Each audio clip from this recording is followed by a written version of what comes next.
In a world where industrial automation labs run on old equipment, one school rises above with a custom-built mechatronics paradise.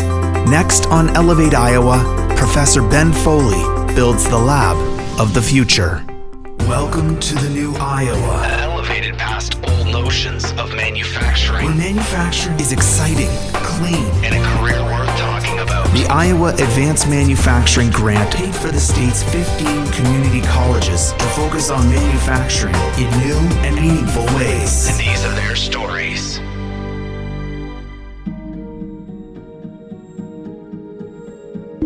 When I came on board with Kirkwood, I had a conversation with the dean, and I ultimately said, more than willing to teach the more automation-oriented content that they had currently embedded into the maintenance curriculum, but I really thought there was holes to be filled within the automation side of education throughout the state itself. So had voiced interest in that, and then this grant became available, and literally, I think it went down. A lot of equipment that we had is not unlike a lot of equipment other colleges had, where honestly it was hand-me-downs from industry, which is great that companies are willing to do that. The downside of that is we're getting it for a reason. We're getting it because they are upgrading it. It's already yesterday's news. Kirkwood stands in a region where manufacturers need maintenance workers with a wide variety of skills. To maintain and upgrade the machinery in area factories, the labor force must be equipped with modern knowledge and skills. Companies like ESCO, a systems integrator, and General Mills, the renowned food manufacturer, rely on Kirkwood for skilled talent. Typically what we would do is work with a factory, some sort of industry, in order to automate their processes or to provide data for them. We don't actually make things, but we make things that make things. We produce cereal, frosting, and fruit snacks in the plant.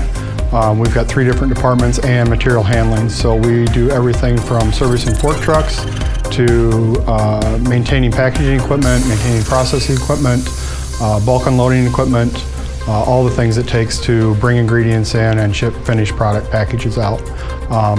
Most of our equipment is high-speed packaging equipment, so we're doing anywhere from 200 pieces per minute up to, I think our highest speed equipment is just under 500 pieces a minute. So that's the type of equipment that we're working on. We want to bring in somebody that understands the mechanical part of it and understands pneumatics, hydraulics, powertrain systems, things of that nature. Wouldn't necessarily have to be a subject matter expert in all of them, but have a basic understanding of what those are. And don't get me wrong, it's not that we don't have pipe fitters and contractors that support those types of things. We don't do our electrical runs for major projects, things of that nature. We have contractors like ESCO and Blahnik and Modern Piping that do those types of things or help us with those types of things. If our client has some specific technology that they need help with, then that's where I would step in and identify people to actually learn those technologies, and also identify how we're going to train people in those technologies, and then do peer assessments. Actually, I started my education at a community college with a similar program, and it was a lot smaller, and I was impressed at the time with the hardware that they had. And then I saw Ben's lab, and it was insane. I could not believe the stuff that he had out there. It excited everyone. So all of the technical managers have been out to visit now, and everybody is super excited about what we can get out of this lab. The kind of people that can come from that program. Everything was designed primarily in-house. Some of the larger stuff, the process skids, those started from design on a napkin. We didn't build those. Those were actually fabricated off-site by another industry partner. Everything else was either built in-house by myself, fellow faculty members. We had work studies that were involved. So there was a lot of different people involved. A lot of the equipment that's in here, Fisher valves, Rosemont, micromotion meters, all that type of stuff are the tools that we use to monitor and measure our systems. So it may not be to the same scale that we use in our plant, but it gets them a hands-on practice of at least how they work and the premise of what they are.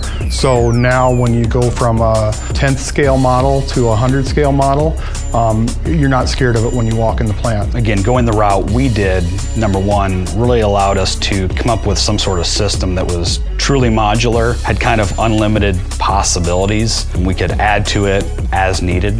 We could adapt different hardware, different software solutions, which we've even done over the past 2 years that we've been around. ground. So we've changed that equipment, as we've gotten donations or wanted to upgrade. But yeah, the nice thing about our system we've developed, there's really not a definitive set of purposes that it's built for. It's literally, what do we want to do with this? I mean, a lot of this stuff with the grant was ordered knowing that it was scalable. Professor Foley's Wonder Lab is preparing students for big opportunities in the workforce, and his students are seizing the day.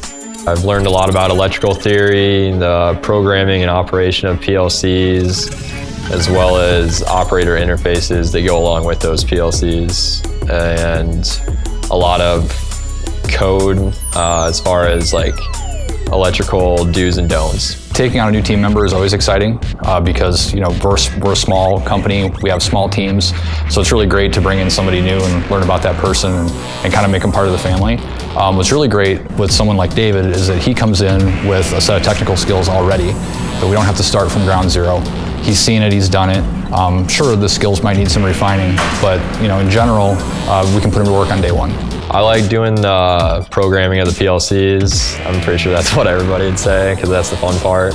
You're able to make something happen just by typing it into your computer, and that's awesome to me. I'm interning at General Mills here in Cedar Rapids.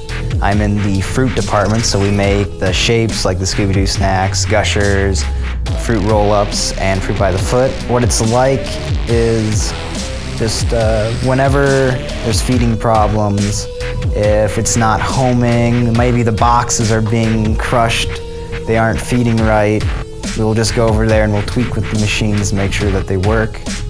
There's also, they use the PLCs and the electronic displays to control variables like how fast are things moving, how many counts do they want. Drew and his class all did a good job in bringing what they learned here to the plant floor, and all of them did a good job, or came in and wanted to learn as they went. That's the thing I think is probably the most prominent about what comes out of this class, is their willingness to learn when they come into the plant. It's interesting being able to take what I'm learning here and seeing how do they design their displays. Is it similar to what we're being taught here? Yeah, it's kind of similar, it's just they have more statistics. The fact is that he's teaching us the basics, and I'm kind of getting to see how they're actually implemented over there at General Mills. I can't imagine how much further along I would have been when I started if I'd had that kind of hardware to work with. Ben is really attentive to what we need and what kind of things we're looking for. He's always asking us questions. We're more than happy to help him. It excites everybody. We get to help people that are starting out, and also hopefully hire people out of that program. So it's great. It's a great lab.